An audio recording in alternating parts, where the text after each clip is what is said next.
सांगितलं। दिल्ली स्फोटानंतर फरीदाबादमधल्या अल फलाह विद्यापीठाच्या मान्यतेला भारतीय विद्यापीठ संघटनेनं स्थगिती दिली आहे।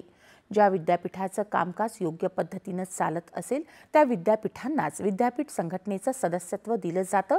मात्र अल फलाह विद्यापीठाचं कामकाज योग्य नाही असं दिसत असल्यानं तत्काळ प्रभावानं त्याची मान्यता स्थगित करण्यात आल्याचं भारतीय विद्यापीठ संघटनेनं या विद्यापीठाला पत्राद्वारे कळवलं आहे।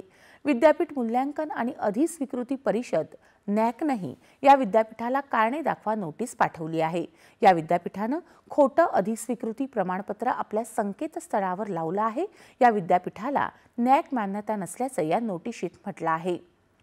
राष्ट्रीय राजधानी दिल्लीत वाढलेल्या सुरक्षा व्यवस्थेच्या पार्श्वभूमीवर दिल्ली पोलिसांनी प्रवाशांना एक सूचना जारी केली आहे। दिल्ली पोलिसांनी प्रवाशांना रेल्वे स्थानकं, मेट्रो स्थानकं आणि विमानतळावर निर्धारित वेळेच्या आधी पोहोचण्याचा सल्ला दिला आहे। रेल्वे प्रवाशांनी त्यांच्या गाड्यांच्या नियोजित सुटण्याच्या किमान 1 तास आधी पोहोचावं।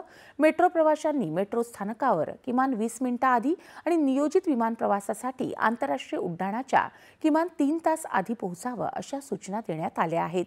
प्रमुख रेल्वे स्थानकं, मेट्रो स्थानकं आणि दिल्ली विमानतळाच्या परिसरात आणि आसपासच्या भागात कडक सुरक्षा उपाययोजनांमध्ये सुरळीत सुरक्षा तपासणी सुनिश्चित करण्यासाठी शेवटच्या क्षणी होणारी गैरसोय टाळण्यासाठी या मार्गदर्शक सूचना जारी करण्यात आल्या आहेत। बोत्सवानामध्ये राहणारे भारतीय दोन्ही देशांमधल्या